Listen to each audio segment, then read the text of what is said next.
superstitious myth or rumor. Greek gods, Hindu gods, all gods in relief. Weave a magic tapestry of spiritual belief. All of them have been here, part of spiritual decorum. If you would like to hear Night Dreams Talk Radio on your local radio station, let them know. Tell them to check out www.nightdreamstalkradio.com, and thank you.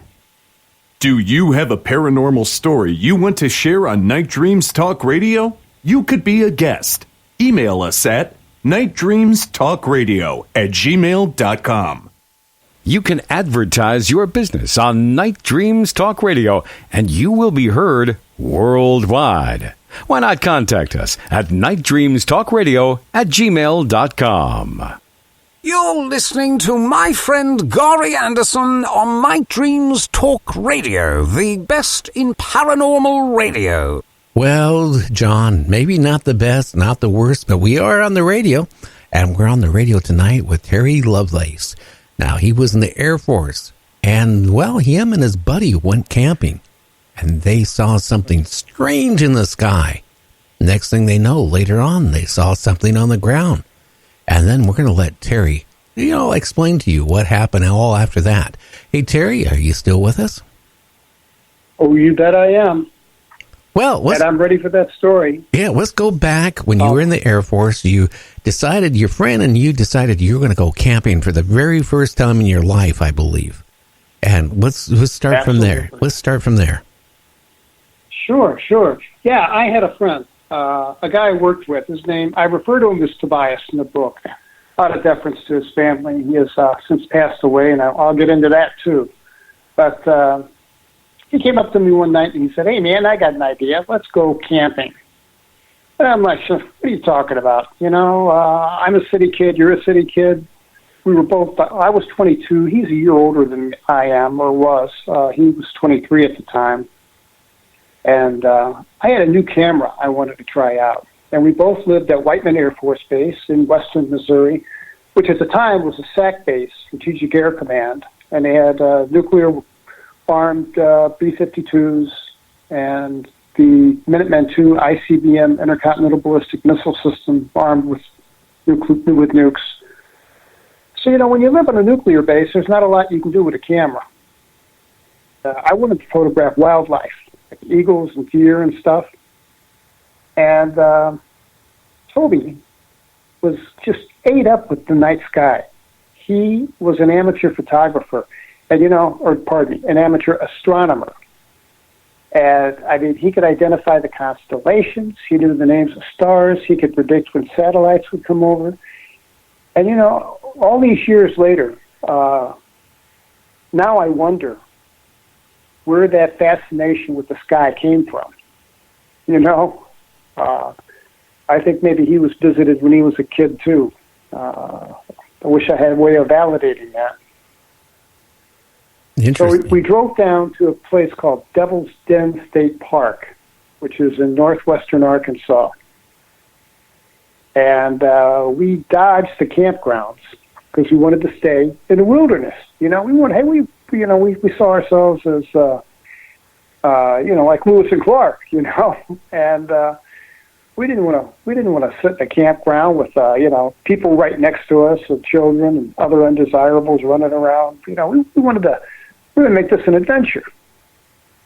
So we dodged the camp rangers, the park rangers, and we drove as far as we could drive into the park until the road turned into ruts, and we came to a chain across the fence that said no admittance. And the chain had just a padlock on it. It had locked around on itself, made a loop, and was draped over a post on the opposite side of the road. So my buddy hops out of the car, picks it up off the post, and just drops it to the ground. It's like, boom, we're in. And we drove in to what we thought was the park. If you go to my Facebook page, Incident at Devil's Den, I have the map and the map coordinates there, and you can see where we stayed, because on Google Earth, it's still there. And dig this, Gary. The spot where we stayed is triangular shaped. And when we stayed on it, it was just a field of wildflowers. And I would have thought for sure. I never bothered to go on Google Earth because I just scoffed. I told my wife, that place is full of 40-year-old mature pine trees by now. You know, there's no way we could find that spot. Well, somebody who read my book followed the instructions and the description that I give in the book and found it. It's still there. And we were accused of trespassing on the federal land by the OSI when I got back to base. I'll explain that in a minute or two. And I thought, that's a state park. What's the big deal? Well, sure enough, it is actually federal land owned by the Bureau of Land Management. And why would the federal government pay for the gas? There's not a paved road there. They have to take a tractor. It's just two ruts in the road in the ground still. Why would they groom the top of this plateau and keep it mowed for 40 years? All that gas for what purpose? And there's a pretty good picture of it on my Facebook page. You can see it's an elevated plateau. It's where we stayed. And we stayed there that night and set up a tent. Used some blow-up air mattresses, some blankets, made a fire, did all the stuff you do when you go camping. And I even remember saying to my buddy, I said, this must be why people do this. This really is pretty nice, And we're talking and just chatting, and this. I know this sounds like cliche and stuff, but it's true, and it is that it got deathly still. I mean, 1 minute we're having trouble hearing one another in a conversation because the tree frogs and the crickets are so loud, and the next minute there's not even a breeze. It's just still. And that unnerved me. And I asked my friend, like he would know, is this normal? And he's like, yeah, we've been laughing and cutting up. Just give them a while. The crickets and stuff, they'll be back. Just wait, they'll be back. And like I say, I felt unsettled. And about this time, he had turned his face away from me to his left and was looking at something. And I'm about to ask him, hey, dude, what are you looking at? And he says to me, he asked me, hey, man, were those lights on the horizon? Were they there before? And I'm straining my eyes and I'm looking, and then I see them, and there are 3 little stars. And Gary, each one of them is as bright as the North Star. And they're sitting in a tight little triangle right above the horizon. And they're too high off the horizon to have been road lights or a parking lot or something. And while we're watching this, we're kind of excited, We're not spooked yet because, well, they're pretty far away. They're on the horizon. And then they moved.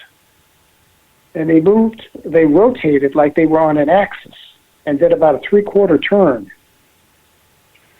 And at that moment, when we saw them move, I felt this sense of calm wash over me.